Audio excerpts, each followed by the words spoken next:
Muhammad bin Abdul Wahhab rahimahullahu ta'ala. Ini kita masih lagi dalam muqaddimah yang kedua. Muqaddimah yang kedua, poin yang ketiga. Okay. Kalau kita ulang kaji muqaddimah yang kedua ni, dia ada 3 perkara yang besar. Pertama, bahawa Allah Subhanahu wa ta'ala dia telah menciptakan kita dan dia tidak membiarkan kita dalam kebingungan, dan dia telah menghantar mengutusan seorang Rasul untuk membimbing kita kepada jalan kebenaran. Kemudian yang kedua ialah Allah Ta'ala tak redha dia disyirikkan dengan sesuatu pun. Dalam beribadah kepada Allah Subhanahu wa ta'ala, tidak dengan malaikat yang dekat, tidak dengan Nabi yang diutuskan.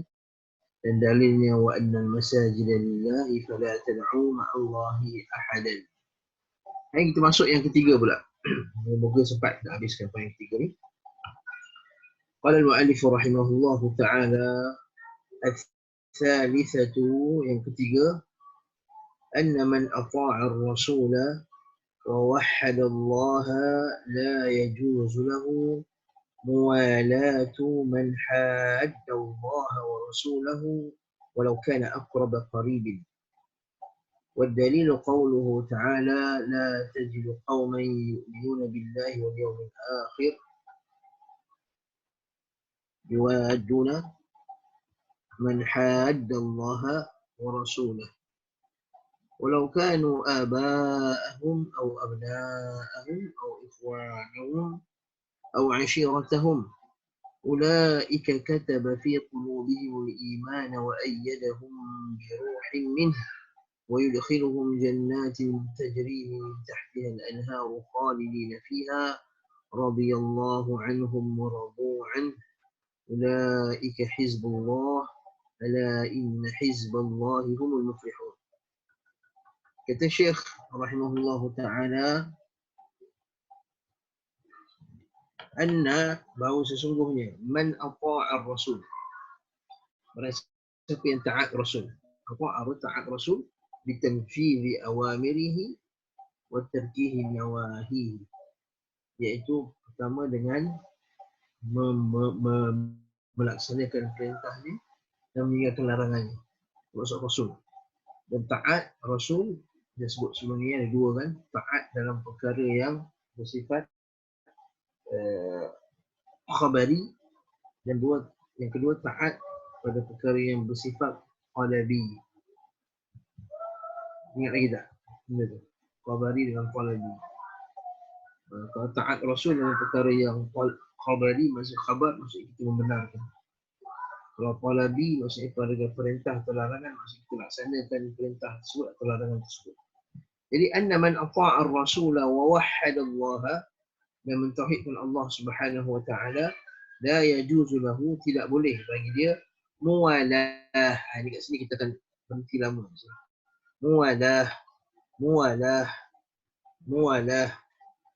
Muwalah maksudnya berwala. Tidak boleh kita berwala pada siapa yang man hadda musuh Allah dan Rasul. Dan kita akan huraikan kejap lagi kat sini, kita hurai kat sini dulu. Bahawa barang siapa yang taat kepada Rasul dan mentauhidkan Allah Ta'ala, tidak boleh bagi dia muwalah, wala kepada orang yang musuhi Allah dan Rasulnya. Okey, apa maksud muwalah? Muwalah dalam bahasa Arab, asal kata dia ialah cinta. Asal kata dia ialah muwalah ni, asalnya ialah dekat ataupun cinta, dekat.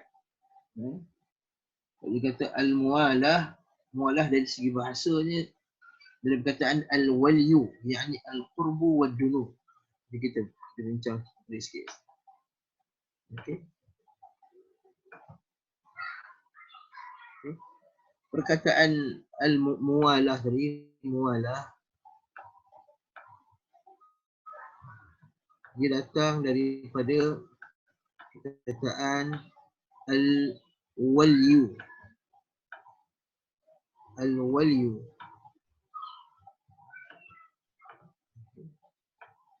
Ya ini. Al-waliyu. Al-waliyu maksudnya apa? Al-qurbu. Al-qurbu itu dekat. Al-qurbu wad-dunu. Bila maksudnya sama. Al-qurbu wad-dunu maksudnya dekat. Jadi mu'alah dari segi bahasa, al-qurb maksudnya dekat. Wad-dunu, dunu pun dekat juga. Okey. Sebab itulah perkataan al-wali, al-wali, al-wali, al-wali yang wa pada atas, al-wali maksudnya ialah al-muhabb, yang orang yang dicintai,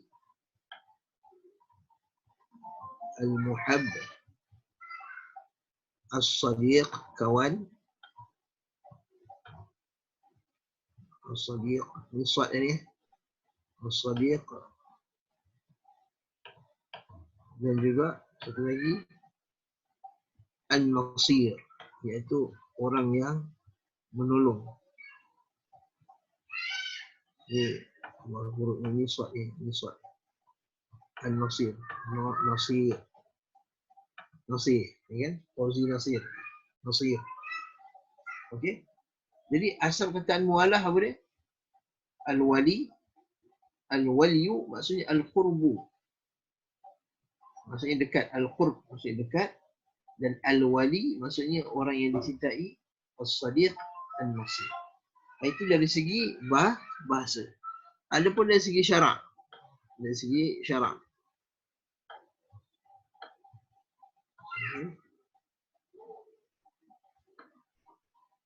Dari segi syarak ialah al-mahabbah, cinta, sokong dan bantu. Apa dia? Cinta, sokong dan bantu. Mualah, berwala maksudnya cinta, al-hubbu wal mahabbah, al-mahabbatu boleh juga an-nasru, an-nusratu, menyokong, membantu, wal ikramu, dan memuliakan. Al-ikram, al-ikram, al-ikram. Jadi mualah, maksudnya mualah tu apa dia? Asalnya dekat. Kemudian maksud al-wali pula, wali tu apa? Yang dicintai, teman rapat, pembantu, al-nasir. Jadi dari segi syarak pula apa dia? Cinta, bantu dan tolong. Cinta, bantu dan cinta, sokongan, pertolongan dan memuliakan. Jadi kat situ kita kata, bila kita kata kita berwala, kita mualah, kita berwala kepada orang yang beriman, kita wala kepada orang yang, kepada para Nabi, maksudnya kita cinta Nabi, kita memuliakan Nabi, kita membantu Nabi dan kita menyokong Nabi. Kita menyokong, itu maksud wala. Apa tadi wala? Sekali lagi apa dia? Wala ialah cinta, kemudian muliakan, kemudian sokong, dan kemudian bantu. Lepas tu wala, asal kataan wala tu ialah cinta. Asal ni cinta dulu. Asal ni cinta dulu. Dia asal, dia ialah ibadah qalbiyah. Lepas tu wala, dia bermula dengan ibadah qalbiyah, ibadah hati, yang kemudian diterjemahkan dan dizahirkan apa yang ada dalam hatinya tu pada perbuatan. Kata para ulama, dia kata rukun wala tu ada dua. Rukun wala ada dua. Rukun wala ada dua. Rukunul wala ada dua rukun wala. Yang pertama dia panggil al-wala al-qalbi. Al-wala al-qalbi. Al-wala al-qalbi. Yang kedua ialah al-wala sama juga al-amali. Al-amali.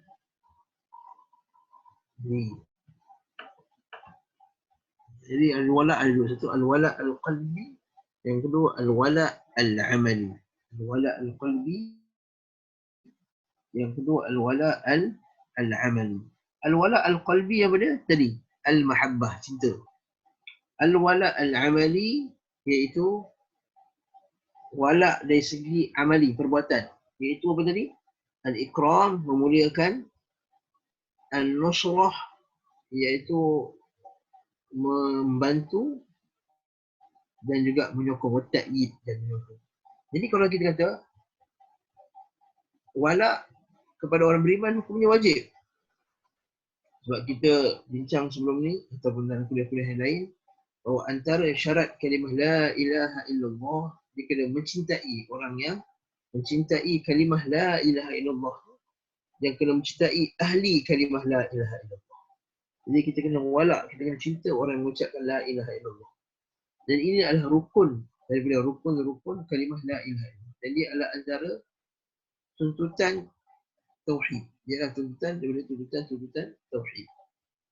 Sebab apa? Sebab tak mungkin bagi orang yang dia cintakan Allah Subhanahu Wa Taala, dia tak cinta apa yang Allah Taala cinta. Ini tak logik. Kita cinta isteri kita, kemudian apa yang isteri kita suka, kita pun suka. Apa yang anak kita suka, kita pun suka.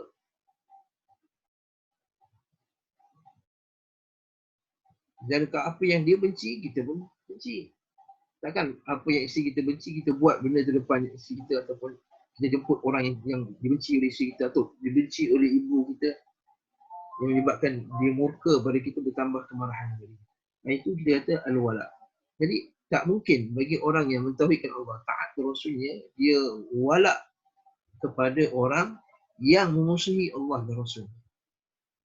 Kerana bertentangan dengan tuntutan tauhid. So, Allah dan Rasulnya telah dia cinta apa yang Allah Ta'ala. Kalau orang tu beriman kepada Allah, dia akan cinta apa yang Allah Ta'ala cinta, dan dia akan benci apa yang Allah Ta'ala benci. Sebab itulah dalam hadis Nabi SAW, Nabi sebut, Nabi kata, awthaqul ural iman, hadis Abu Umamah al-Bahili. Nabi kata, awthaqul ural iman, atau hadis Amr al-As, awthaqul ural iman, al-hubbu fillah, wal-bughdu fillah. Hadis riwayat Ahmad, dan hadis ini hasan. Awthaqul ural iman, tali iman yang paling kuat sekali adalah al-hubbu fillah, cinta kepada Allah, wal-bughdu fillah, dan benci kerana Allah Subhanahu Wa Taala. Sebab itulah bila ada wala, dia ada satu lagi pula dia punya lawan dia. Iaitu dia panggil al-bara'. Jadi kalau katanya al-bara' tu apa? Tuan-tuan terjemahkan lawan dia tadi. Kalau al-wala, cinta, memuliakan, menyokong dan membantu, maka al-bara', lawan dia ialah benci, tidak memuliakan, tidak menyokong dan tidak bantu. Sama seperti al-wala, dia ada dua rukun, al-qalbi dan al-amali. Al-bara' juga dia ada dua rukun. Al-bara' al-qalbi, iaitu dia kena benci. Wal-bara' al-amali, dia kena tinggalkan, dia tidak memuliakan, dia tak sokong, dan dia tak memberi pertolongan. Dia tak beri pertolongan kepada orang kufar. Dan maksud dan al-wala al-bara' ni dia sabit daripada Quran dan hadis Nabi SAW. Ayat yang ada pada kita ni jelas. Jelas apa ayat tadi? La tajidu qauman. Kamu takkan dapati satu kaum. La tajidu qauman. Kamu takkan dapati satu kaum yu'minuna billah, yang beriman kepada Allah dan hari akhirat, yuwadduna man hadda Allah wa rasul. Dia mencintai, yuwaddun, yuwaddun dari perkataan mawaddah. Yuwaddun man hadda Allah, barang siapa yang hadda. Okey, hadda ni, hadda Allah, kalau kita tengok kebanyakan terjemahan, diterjemah dengan apa dia? Memusuhi Allah dan Rasulnya. Okey, itu terjemahannya betul juga. Tapi perkataan hadda ni bukan sekadar memusuhi Allah dan Rasulnya. Maksud hadda Kita pernah dengar perkataan had tak? Had tu maksudnya sempadan. Had singular. Kalau jamak dia hudud. Kalau jamak dia hudud.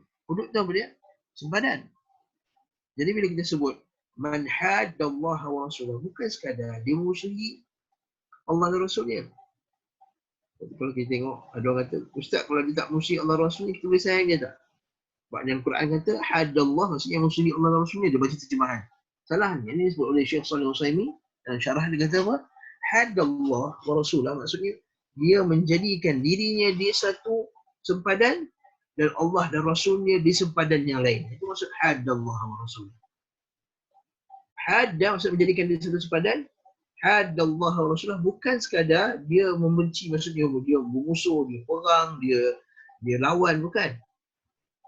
Bahkan dia menjadikan Rasul Allah dan Rasulnya di satu sisi dan dia di satu sisi yang lain. Itu maksud hadda. Itu maksud hadda. Jadi perhatikan betul-betul maksudnya. Jadi semua orang kafir termasuk semua orang yang bukan Islam termasuk dalam man haddallah. Sama ada dia menentang ataupun dia tak menentang. Sama ada dia menentang atau tak menentang. Sebab yang tak menentang sekalipun, dia telah menjadikan dirinya di suatu sisi dan Allah dan Rasulnya di suatu sisi yang lain. Itu maksud haddallah wa rasul. Lepas tu dalam para kitab para ulama dakwah, ulama akidah, bila disebutkan masalah ini, dia kata tidak boleh mencintai orang kafir. Dia sebut umum mencintai orang kafir. Dia tak kata mencintai orang kafir yang berperang dengan Islam. Dia tak. Tidak boleh mencintai orang kafir yang telah memisahkan dirinya daripada Allah dan Rasulnya. Walau kanu aba'ahum, walau mereka itu bapak-bapak mereka sendiri. Walau kanu aba'ahum atau abna'ahum. Aba'ahum contohnya macam Abdullah bin Ubay. Abdullah bin Ubay. Abdullah bin Ubay ada anak nama Abdullah ni. Abdullah bin Ubay. Dan bila dia cela Rasulullah atau dia buat fitnah kata Rasulullah, dia kata la yakhrujanna al-a'azzu minhu al-azal. Allah Subhanahu la yukhrijanna al-a'azzu minhu al-azal, iaitu Allah Subhanahu wa taala yang mulia akan mengeluarkan yang hina. Maksud dalam kes satu peperangan tu, balik dari peperangan tu, perang Bani Mustaliq pun orang apa? Maksud para sahabat sedang berebut air. Muhajirin dan Ansar berebut air. Bila berebut air, orang Muhajirin dia tersepak orang atau dia tersepak orang, dia terlanggarlah orang Ansar, lepas tu bergaduhan, tolak menolak, lalu bergaduhlah. Bila bergaduh tersebut, maka Abdullah bin Ubay dia ambil peluang tu untuk memasukkan fitnah. Lalu dia kata apa, nampak tak? Benar sekali kata-kata orang Arab. Sammin kalbaka ya'kuluk. Kalau kamu gemukkan anjing kamu akan makan kamu balik. Kalau kamu bela anjing kamu pergi makan, anjing kamu akan makan kamu balik. Dia maksudkan itu ialah sahabat Rasulullah Al-Muhajirun yang datang ke Madinah. Orang Ansar tolong mereka, akhirnya mereka lawan balik orang Ansar. Ya. Apa jadi? Lepas tu, berita tu sampai kepada Abdullah bin Ubay bin Salul. Apa kata Abdullah, iaitu anak kepada Abdullah bin Ubay ini, kata, ya Rasulullah, kalaulah kamu nak perintahkan seseorang untuk menghukum bunuh ayahku kerana mengucap perkataan sekian, maka jangan kamu perintahkan orang lain, perintahkanlah aku. Kerana aku takut kalau kamu suruh orang lain bunuh ayahku, nanti aku akan rasa dendam pada dia. Jadi biar aku sendiri yang jalankan hukum bunuh ke atas ayahku sendiri. Ini al-wala di Rasulullah SAW. Wala kepada Allah dan Rasulullah. Benci kepada orang yang benci Allah dan Rasulullah. Walau kanu aba'ahum, walau mereka itu bapa-bapa mereka sendiri. Walau kanu aba'ahum, bahkan mak mereka sendiri, seperti hadis Asma. Hadis dalam Sahih Bukhari itu, bila mak dia datang nak jumpa dia di Madinah, dia tak nak buka pintu. Sebab mak dia masa kafir. Akhirnya sampai berita kepada Rasulullah SAW, Rasulullah, mak aku sampai nak bagi hadiah, boleh tak? Dan dia kata, buat baiklah. Sambung silaturahim dengan ibu. Nampak tak? Maksudnya mula-mula tu dia tak nak bagi. So apa? Al-wala ni. Dia lihat dengan kisah Imran bin Husain ketika ayahnya Hasin tak masuk Islam lagi. Kemudian bila ayah dia jumpa dengan Nabi Muhammad SAW, nak bertanya tentang dakwah Nabi, masa tu ada orang musyrikin yang tak tahan dengan Nabi SAW, dia perintahkan Hasib jadi wakil orang untuk cakap. Dan kat situ lah berlakunya dialog yang kita biasa dengar kan, yang Allah Ta'ala, yang Nabi SAW tanya kepada Hasib, wahai Hasib, ada berapa Tuhan yang kau sembah? 6 di bumi, 1 di langit kan. Satu tu dalam peristiwa tersebut. Dalam hadis tersebut, ketika peristiwa itu berlaku, Imran ni dia menyorok. Dia tak nak jumpa dengan ayah dia. So apa? Masa tu ayah dia menjadi wakil ke atas orang musyrikin nak halang Nabi Muhammad SAW daripada berdakwah. Tapi bila ayah dia mengucap La ilaha illallah Muhammadur Rasulullah, terus Imran keluar dan cium ayah dia, peluk ayah dia dan cium ayah dia.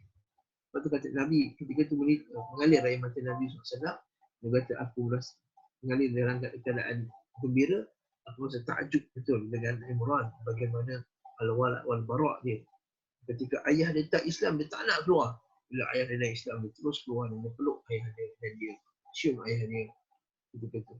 Nah, nampak tak? Walau kanu aba'ahum. Bahkan ayah angkat ni macam tu juga. Ada seorang sahabat nama dia, sahabat ni kanak-kanak lagi. Nama dia Umair bin Sa'ad. Nama dia Umair bin Sa'ad. Umair bin Sa'ad ni masa dia kecil, ayah dia meninggal. Dan dia dibela oleh satu orang lelaki nama dia Jalas. Al-Jalas bin Suwaid nama lelaki. Al-Jalas bin Suwaid ataupun Jilas bin Suwaid. Jadi ayah angkat dia ni, bapak tiri ni jaga dia masya-Allah dengan baik tu. Okey. Jaga dia dengan begitu bagus sekali apa semua. Sampai dia sayanglah kat bapak angkat ni lah. Macam bapak sini. Tapi satu hari dia dengar bapak dia kata, kalaulah apa yang dibawa oleh Muhammad ini benar, nescaya kita ni lebih hina daripada keldai yang sakit. Kalaulah apa yang dibawa oleh Muhammad ini benar, nescaya kita ni lebih hina daripada keldai. Rupanya kita tak sangka bahawa pakcik dia ni munafik rupanya. Ataupun bapak angkat ni, bapak tiri ni munafik. Apa jadi? Dia kata, wahai ya Jalas, tidak ada manusia yang paling aku sayang daripada kau. Dan aku sentiasa, aku tak nak akan terkena kepada kau walaupun apa-apa jadi kesakitan. Tetapi apa yang engkau telah mengucapkan ini, apa yang engkau telah ucapkan ini sangat besar. Kalau aku tak sampaikan, kalau aku diamkan apa yang kau ucapkan ini, engkau akan binasa. Dan kalau aku pula tak sampaikan perkara ini kepada Muhammad, kepada Rasulullah SAW, kalau aku sampaikan, kau binasa. Kalau aku sampaikan kepada Rasulullah SAW, kau akan binasa. Tetapi kalau aku simpan, kalau aku rasakan pula apa yang kau ucapkan ni, aku pula akan binasa nanti di akhirat kelak. Maka tidaklah yang kedua tu, yang kedua tu lebih ringan. Maka yang kedua tu lebih ringan bagiku daripada yang pertama. Dia pun report kat Nabi SAW. Report dekat Nabi SAW. Lalu bila ayah dia pun panggil Nabi pun panggil bapak dia. Apa jadi? Bapak dia kata, mana ada?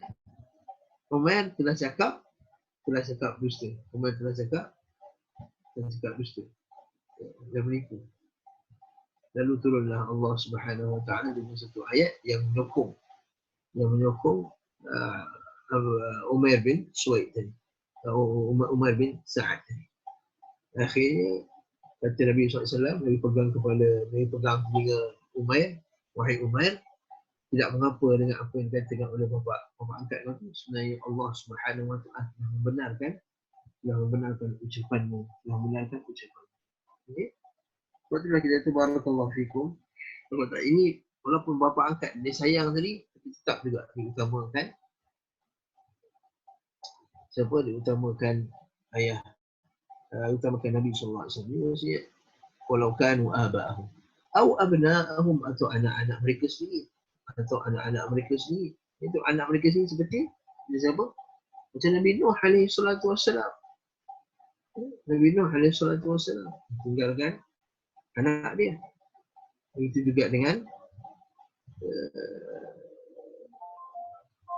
para sahabat radhiyallahu ta'ala anhum yang anak-anak mereka yang tidak masuk Islam, yang masih lagi dalam bersama dengan orang musyrikin. Au ikhwanahum, atau saudara-saudara mereka. Au ikhwanahum, atau saudara mereka. Yang ini banyak berlaku. Seperti Talha bin Ubaidillah, Sa'ad bin Mu'ad, yang ataupun banyaknya para muhajirin yang ketika berperang dalam perang Badar bertemu dengan saudara-saudara mereka sendiri.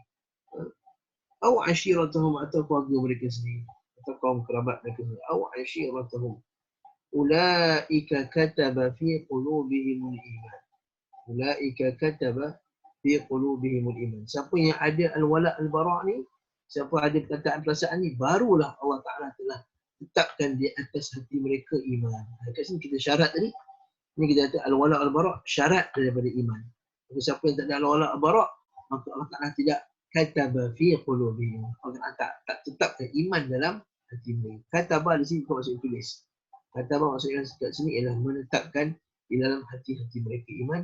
Wa ayyadahum biruh. Allah Ta'ala telah menguatkannya biruhin min, meruh daripada dia, itu malaikat. Wa yudkhiluhum jannat, Allah Ta'ala masukkan mereka ke dalam syurga, tajri tahtihal anhar, bawahnya mengalir sungai, khalidina fiha, kekal dalamnya, radhiyallahu anhum wa radu anhu. Yang inilah sebab Allah Ta'ala jadikan mereka ni radhiyallahu anhu. Orang tanya, kenapa Allah Ta'ala telah kata radhiyallahu anhum kepada para sahabat? Sebab atas dia tadi. Sebab mereka telah mengutamakan, mereka telah ada al-wala' dan al-bara' pada mereka. Ulaika hizbullah, mereka itu adalah tentera Allah yang sebenar. Inilah hizbullah yang sebenar. Hizbullah. Jadi siapa al-wala' dia dan al-bara' dibina di atas Al-Quran dan Sunnah Nabi SAW, maka itulah hizbullah yang sebenar. Itu hizib yang sebenar. Adapun hizib, kumpulan-kumpulan yang tidak berwala' dengan al-wala' al-bara' di Quran dengan hadis, maka itulah dinamakan hizbiyah. Namanya hizbiyah, dia telah macam-macam agama ini. Innal ladzina farraqu dinahum wal ladzina farraqu dinahum wa kanu syi'an kullu hizbin bima ladaihim farihun. Dan orang-orang yang telah memecah belahkan agama dan mereka jadi ada berpuak-puak, kullu hizbin bima ladaihim farihun. Sebab itulah tadi orang tanya, kalau ustaz orang tanya, akhi, hizbiyah tu apa? Hizbiyah tu senang. Bila seorang itu dia membina al-wala' dan al-bara' bukan daripada Quran dan Sunnah Nabi. Itu dah. Al-wala' al-bara' ni berdasarkan parti dia. Itu dia bukan hizbullah. Dia hizbul syaitan. Al-wala' al-bara' ni berdasarkan kumpulannya, NGO dia, atau madrasahnya, atau kumpulan-kumpulan dia, maka itu adalah hizbiyah. Ulaika hizbullah. Ini dalil kita. Ulaika hizbullah. Ala inna hizballahi humul muflihun. Ala inna hizballahi humul muflihun. Jadi ayat ni sangat jelas. Cuma dalam masalah al-wala' al-bara', para ulama dia, kalau kita tengok lagi bentuk dalil dulu seperti detail tu, antara dalil lain dalam masalah al-wala' al-bara' ni ialah ayat dalam surah Al-Mumtahanah. Itu ayat yang paling ramai, paling banyak ulama-ulama tersebut. Mungkin tuan-tuan dah pernah baca dah ayat ni, tapi tak apa, itu sekali lagi kita tengok ayat tersebut. Apa ayat tersebut? Kan aku uswatun hasanatun fi Ibrahim. Uswatun hasanatun fi Ibrahim.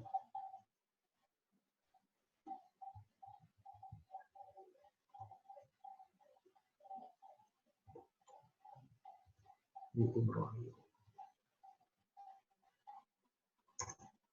Entah, ayat 6 Ustaz.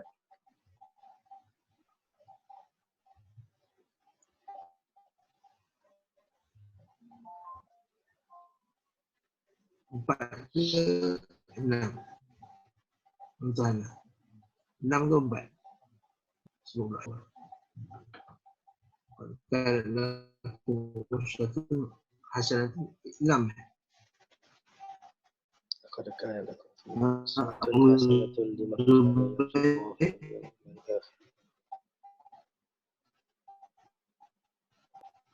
Mumtahanah ayat 4. Lakukan 6. 4 ke 6. Empat. Apa itu? Empat kan? Ya. Bila lagi keluar ni. Kan aku. Maksudnya hasanatun fi. Uswatun hasanatun Ah, fi Ibrahim. hasanatun. Anak tinggal perkataan. Hasanatun. So batuk tu. Ni. Perkataan tu. So sensitif batuk batuk. Okey, dengar buka surah Al-Mumtahanah ayat 4. Betul ayat 4. Okey. Tu ayat tu Allah kata apa? Macam kuat. Okey. قد كانت لكم أسوة حسنة في إبراهيم والذين معه إذ قالوا لقومهم إنا براء منكم ومما تعبدون من دون الله كفرنا بكم وبدا بيننا وبينكم العداوة والبغضاء أبدا حتى تؤمنوا بالله وحده إلا قول إبراهيم لأبيه لأستغفرن لك وما أملك لك من الله من شيء ربنا عليك توكلنا وإليك أنبنا وإليك المصير. Al-qaul fi tawil. Qad kanat, cuma telah jadi, telah ada bagi kamu uswatun hasanah, contoh yang baik. Fi Ibrahim, pada Nabi Ibrahim dan orang yang bersama dengannya. Berkenaan dengan orang yang bersama dengannya, kita tengok tafsir. So, masa tu tak ada orang yang bersama dengan Ibrahim. So, masa zaman tu Nabi Ibrahim seorang-seorang. Lepas tu dia kata, walladina alladina ma'ahu, iaitu al-anbiya, iaitu para nabi. Jadi kita tengok tafsir ayat tu, dan orang-orang yang bersama dengannya, bukannya orang bersama dengan Nabi Ibrahim pada zaman tu. So, pada zaman tu Nabi Ibrahim dia seorang-seorang yang beriman. Kerana Ibrahim ummatan qanitan lillah, seorang yang beriman. Ya.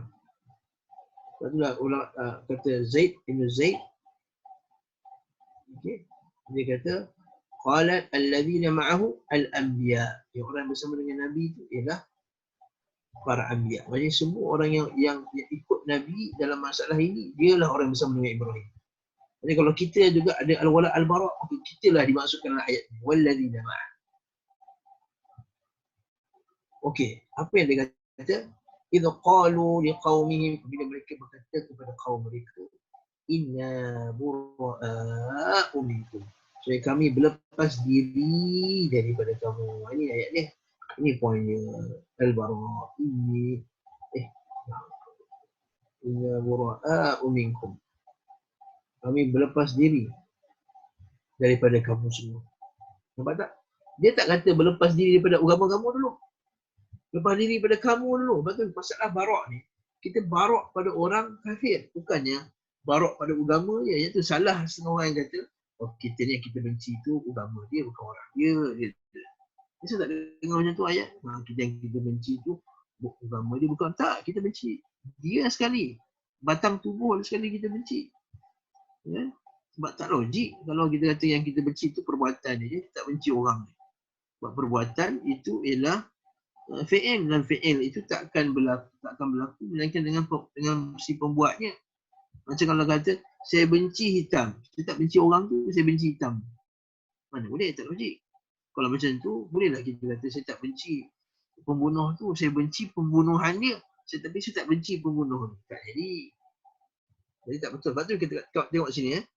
Allah Ta'ala kata inna bura'u minkum, kami berlepas diri pada kamu dulu.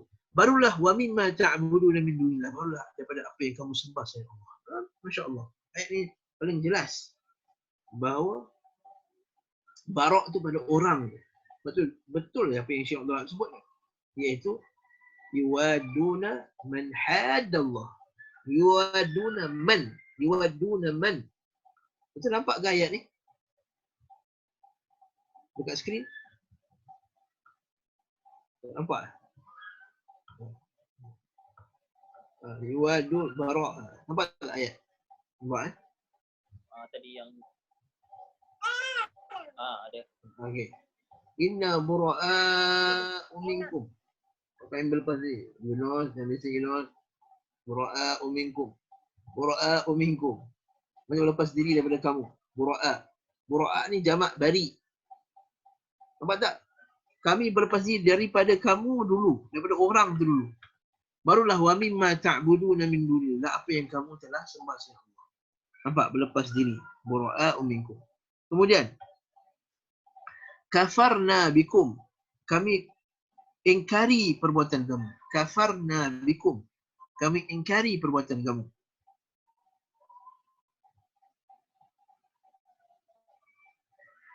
Okey. Kafarna bikum, kami ingkari. Kafarna, kami kufur dengan kamu. Kami ingkari dengan kamu. Okey, maksudnya sekarang ni berlepas diri yang pertama, bara'. Yang kedua, kafarna, kena ingkari. Wa bada bainana wa bainakumul adawah. Sekarang ini timbul permusuhan, al-adawah. Jadi al-adawah lawan dia al-muwalah. Al-wala lawan dia al-bara'. Al-muwalah, jadi muwalah lawan dia al-adawah, permusuhan. Wal-baghdha, dan kebencian. Permusuhan dan kena benci. Permusuhan dan benci. Abadan, selama-lamanya. Bukan maksudnya dalam waktu tertentu dia. Abadan, selama-lamanya. Sama bila? Hatta tu'minu billahi wahdah. Sampailah kau beriman dengan Allah Subhanahu wa ta'ala. Dekat ayat ni ada 3 benda yang orang yang berbarok dikenal ni. Bila kita kata saya ni nak barok, saya nak berlepas diri, mesti ada 3 benda. Pertama, dia mesti ada al-bara', berlepas diri dulu. Maksud berlepas diri ialah tadilah tidak cinta, tidak memuliakan, tidak menyokong. Yang keempat, tidak bantu. Tidak bantu. Al-bara'. Wa mimma ta'buduna min dunillah. Yang kedua, dia kena ingkar. Kafarna. Lepas tu kalau orang tu dia kata, saya memang tak buat benda syirik. Tapi kalau orang buat syirik, saya tak ingkar. Maka dia tak ada barak kat situ. Dia kena kafarna, kita kena ingkar perbuatan tersebut. Kita kena kufur, kita kena ingkari perbuatan tersebut. Bahkan ulama pula kata kena i'tiqad akan kufurnya benda tersebut. Kataan kafarna ni ada dua petunjuk. Kafarnya ada 2 petunjuk. Satu maksudnya kami mengingkari. Boleh juga maksudnya kami menghukum bahawa benda itu kufur. Kafarna bikum. Kami kufur dengan kamu. Maksudnya kami anggap perbuatan kamu tu kufur. Jadi itu yang kedua. Kafarna. Yang ketiga, kena ada al-adawah, permusuhan. Al-adawah, permusuhan. Al-adawah. Maka kita kena bermusuh dengan mereka. Bermusuh atas dari segi akidah. Bermusuh dari segi akidah. Al-adawah. Wal-baghdha. Yang keempat, kena benci. Dia tak boleh kata saya Muslim, tapi saya tak benci orang yang berakidah dengan akidah selain daripada Islam. Tak boleh. Kalau dia tak ada perasaan benci pada orang yang ada kufur tadi, maka hilang dia punya barak dia. Hilang iman dia. Kufur dia. Ya, jadi inilah 4 benda ni. Illa abadan, sampailah mereka beriman kepada Allah Subhanahu wa ta'ala. Jadi ini sedikit yang kita akan sentuh ni. InsyaAllah besok kita akan detailkan lagi masalah ni. Iaitu para ulama' dia membezakan isu at-tawalli. Jadi kita kata walak dan walak yang macam mana yang walak yang terkait dengan akidah. Dan walak macam mana pula yang walak yang tak terkait dengan akidah. Boleh tak kita sayang non-Muslim? Kalau non-Muslim tu baik. Atau boleh tak kita sayang orang non-Muslim yang ahli keluarga kita? Kita ada kawan sahabat-sahabat kita yang masuk Islam. Alhamdulillahirrabbilalamin. Ibunya masih lagi belum Islam. Ayahnya masih lagi belum Islam. Adakah kita tak boleh sayang kat dia? Ini soalan yang kita akan buat esok. Ataupun orang tu dia pernah buat baik kat kita. Lalu timbul rasa sayang kita kat dia. adakah ini bertentangan dengan al-wala dan al-bara'? Jadi insya-Allah kita akan jawab ni esok bi'idznillah taala, dan kita akan tengok perbezaan antara al-muwalah dan at-tawalli. Benda ni penting kita kena detailkan sebab mazalatul aqdam, tempat tergelincir ni dua kelompok yang bahaya, yang besar. Satu kelompok khawarij banyak dalam masalah al-wala al-bara', dan juga satu kelompok pula yang sangat meringan-ringankan masalah ni ialah seperti golongan al-murji'ah. Bagi mereka seolah tidak ada langsung al-wala al-bara'. Ini insya-Allah esok kita akan sambung lagi perbincangan masalah ni. Innahu sami'un qaribun mujibud da'wat wa qadiyal hadis. Walhamdulillahi rabbil alamin. Sallallahu ala Muhammad wa ala alihi wa sahbihi wasallam. Amin. Subhanakallahumma wa bihamdika asyhadu an la ilaha illa anta astaghfiruka wa atubu ilaik. Sallallahu ala Muhammad wa ala alihi wa sahbihi wasallam. Alhamdulillahi rabbil alamin. Jazakallah khairan Ustaz. Wa iyyakum. Allah khairan Ustaz. Assalamualaikum. Barakallahu fiik Ustaz. Fika barakallah. Fika barakallah. Jazakallah khairan Ustaz. Kita cakap mana? Abu Yunus.